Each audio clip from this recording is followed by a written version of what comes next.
Pak, saya mau tanya dong, working culture di LPS seperti apa, Pak? Working culture tuh kita buat sebalance mungkin. Oke. Jadi waktu saya datang ke sana pertama komplain mereka adalah kami nggak ada work life balance, kami jelek. Iya. Kerja terus katanya. Padahal keadaan saya bingung kerja apa. Padahal nggak krisis kan. Iya. Rupanya kalau mereka rapat bertahun-tahun lama banget nggak putus-putus. Saya ubah sehingga mereka rapatnya lebih pendek dalam pengertian gini. Kalau udah bisa putusin aja langsung, gak usah lama-lama. Benar. Terus yang kedua tadi dulu juga amat feodal. Anak buah itu kalau beda pendapat sama atasan bisa dipindah rupanya. Saya pelajarin, oh ternyata dia tadinya saya nggak tahu kenapa dipindah. Ternyata karena perbedaan pendapat loh. Kok begitu? Akhirnya saya rubah. Sekarang kalau di rapat saya perbolehkan orang bicara apa aja, nggak akan dihukum. Iya. Karena saya berarti perlu dulunya kebiasaan ini ya Pak, yes man semua ya. Jadi atasan yang ngomong apa harus. Yes man itu jeleknya gini. Kalau Anda 20 tahun jadi yes man, Iya. 20 tahun lagi Anda jadi bodoh. Bener Pak. Maka saya nggak mau kerja sama orang, gue udah capek lah saya. Lu ngomong aja padanya. Bener Saya dengerin, nggak akan dihukum. Bener Pak. Kecuali lu korupsi ya kita sikat. Oh iya pasti. Tapi kalau debat itu nggak apa-apa. Tapi setelah diputuskan ikut keputusan bersama. Tapi kalau mengumumkan pendapat bebasnya. Iya. Jadi sekarang orang-orang pegawai di LPS senang sekali dengan perubahan culture seperti itu. Ya kita juga buat culture, perubahan culture, unit perubahan budaya, unit budaya. Oke. Setiap bulan sekali ketemu sama saya. Tapi pasti pertama saya bilang, siapa orangnya ini? Oke, kamu baca puisi, ketawa-ketawa gitu. Oke. Nah, dan sekarang tahun 2002 itu, kan saya masuk 2002 itu kita udah dapat penghargaan Best Place to Work for dari really, HR Asia. 2024 juga dapat, sebenarnya 2 tahun sekali kan. Kayaknya lumayan juga approach kita nih. Oke. Ada satu orang di LPS yang itulah saya anggap, wah kamu bagus nih. Dah, presentasi depan Board of Commissioner, dia pegawai masih muda. Mungkin baru 3 tahun di LPS. Masih muda banget, mungkin 24, 27, 26 lah. Oke. Begitu di presentasi di Board of Commissioner gagal. Apa deg-degan banget ya? Deg-degan banget. Saya sikat dia di situ. Dangdung. Saya katanya dipermalukan. Kata saya sih enggak, saya didik, saya tanya terus. Tapi abis itu dia positive thinking. Bosnya saya kasih tahu. Bilang sama anak buah lu tuh, itu gua latih biar lebih kuat. Iya. Dia bangkit. Sekarang udah bisa presentasi Pak? Sekarang udah bisa presentasi. Sekarang sekolah di mana? S2 di Chicago. Wow. Bagus. Jadi sekarang saya udah punya banyak orang di Amerika. Ada di Chicago, ada di Harvard, ada di Yale. Ini bagian dari program LPS atau? Program LPS. Oh wow. S2 tuh ya. Tapi yang S3 saya susah dapatnya.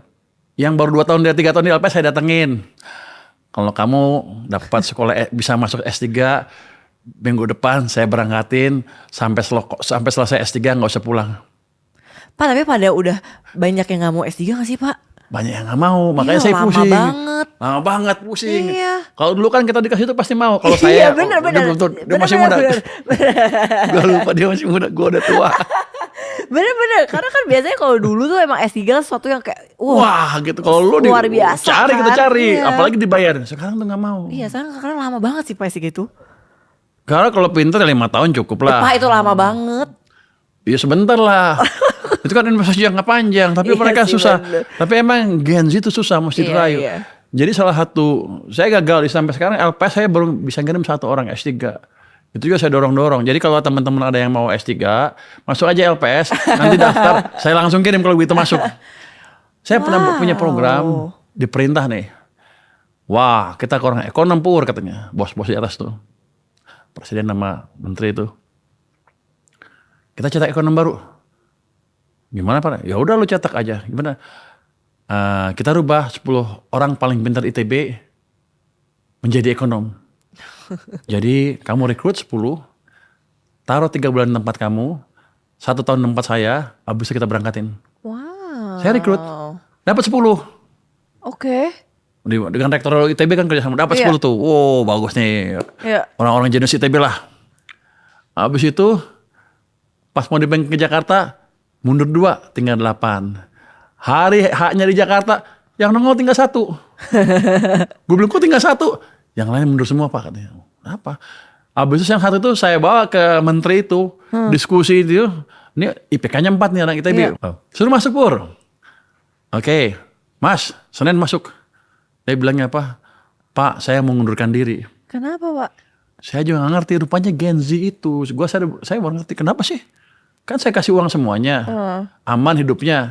Cuman Gen Z yang tadi masih agak males sekolah kepanjangan 5 tahun. Seperti Anda bilang, lama banget. Jadi kita coba rayu pelan-pelan. Sekarang saya coba di LPS. Kalau ada yang mau, saya sekolahin. Terus saya juga bantu LPS, ya bukan saya. Bantu UI, ITB. Kita sekolahin ke sekolah yang bagus. Ke Berkeley dapat. Dia bilang gini, kalau anak UI, kan biar ada ITB ada saingan. Kalau kamu bisa dapat PhD di Berkeley, saya sekolahin 6 tahun sampai selesai. Ya, sampai 6 tahun kita bayar penuh. Tapi masuk ke Berkeley. Tahun pertama nggak ada yang terima. Tahun kedua ada? Tahun kedua ada 1 orang. Ya. Anak Mesir. Jadi saya senang. Nah, ITB masih nggak mau. Nggak tahu kenapa. Mungkin udah kebanyakan duit. Tapi basically kita ngirim orang-orang biar lebih pintar ke depannya. Wow, oke Pak. Menarik sih. Pak, pasti kalau teman-teman tahu pasti bakal makin banyak sih Pak yang mau apply. Anda mau? Saya bantu bapak saya aja. Pak, tadi kan Bapak udah ngomong kan soal kalau misalkan bekerja sama Gen Z gitu ya Pak. Berarti kan kalau di LPS berarti ada dong nih Pak kolaborasi antara Gen Z sama baby boomers atau generasi X. Nah menurut Bapak melihat dinamika bekerja sama antar beda generasi ini gimana Pak? Oh menarik sekali dan saya kadang-kadang bingung. Oh, yang baby boomer yang atasnya juga nggak tahu juga Gen Z seperti apa. Baru sadar akhir-akhir ini aja ternyata mereka beda. Jadi mereka harus menyesuaikan diri ke bawah. Dalam pengertian gini, kalau ngasih tugas, kalau terlalu keras, harus ada jalan keluar di mana dia bisa menyesuaikan diri. Tadinya enggak, disikat-sikat aja, kalau keluar aja bodo amat. Saya bilang nggak bisa, ini kita generasi baru nih, yang ini behaviornya sama kita beda. Kita masih belajar sih, saya terus terang masih belajar, teman-teman di HRD juga masih belajar bagaimana bisa mengakomodasi behavior Gen Z yang baru ini. Tapi saya nggak bilang mereka bodoh loh. Mereka pinter-pinter setelah mereka ngerti apa yang bisa dikerjakan oleh mereka. Emang harus dirangkul juga ya Pak, dirangkul dan dorong ya Pak. Jadi waktu itu saya masuk LPS, itu orang-orang kalau ke Amerika nggak mau sekolah di Amerika S2. Kenapa?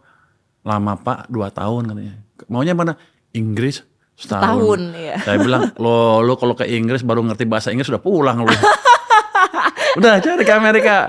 Sekarang kita udah banyak orang di Amerika dan banyak yang mau 2 tahun.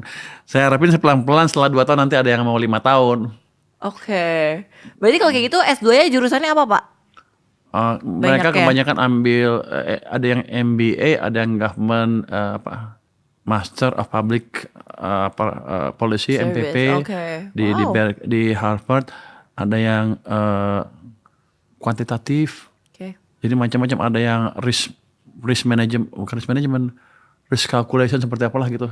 Wow. Jadi cukup serius. Jadi orang kita tuh pintar-pintar dari Gen Z itu loh. Masih muda. Di LPS mungkin baru 3 tahun ya. Sekitar.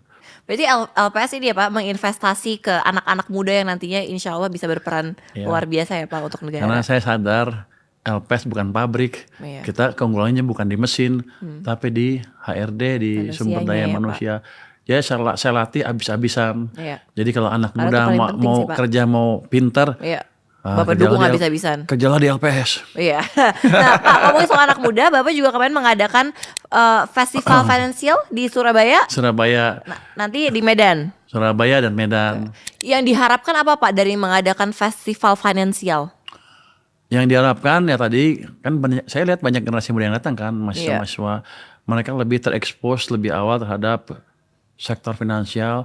Mereka ngerti bagaimana berinvestasi di sektor finansial, risikonya apa, dan gimana jadi kaya dari yang orang-orang yang udah berhasil kan mereka share pengalaman semua kan, narasumbernya. Saya pikir itu penting sekali untuk mereka. Kalau biasanya sih kalau mahasiswa baru lulus kan nggak tahu mau ngapain. Benar. Kalau dengar cerita dari orang kaya, apalagi udah berhasil. Ini menambah bekal ya Lebih Pak. bekal dan yakin itu jalan yang betul. Dulu saya waktu kuliah nggak ada yang kayak beginian. Saya kemarin waktu itu narasumber bicara saya masih dengerin. Oh bener juga nih. Iya benar. Dengan angle yang agak beda sama saya ya. Iya. Tapi bisa juga berhasil. Jadi emang beda ya. Iya, karena banyak cara ya Pak. Ada banyak cara, apalagi sekarang ada dunia investasi yang macam-macam kan. Iya. Ada kripto, ada digital investment dan lain-lain. Zaman saya nggak ada. Benar. Kalau saya sekarang ngeliat anak muda invest di kripto atau di pasar modal melalui itu saya agak takut. Iya. Kenapa? Zaman dulu nggak ada. Benar. Tapi saya lihat, ternyata bisa berhasil juga. Berarti ke depan mungkin arahnya ke sana. Jadi semakin dini teman-teman belajar bagaimana berinvestasi, resikonya seperti apa, alat apa yang dipakai, bagaimana menghadapi strategi investasi, challenge investasi, itu akan kemungkinan berhasilnya akan lebih besar sekali. Betul. Jadi ya acara seperti tadi di Surabaya, di Medan yang itu Financial Festival itu seperti hura-hura seolah-olah. Iya. Tapi enggak hura. Iya, itu berbekal banyak sekali. Itu bekal yang banyak sekali yang even saya aja yang udah tua enggak masih tua lah gue.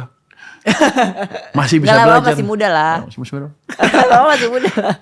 Tua aja masih menikmati. Banyak insight ya. Jadi apalagi untuk anak muda harusnya menyimak betul. Iya. Itu banyak pengalaman yang nggak bisa diambil sekaligus di satu event. Iya.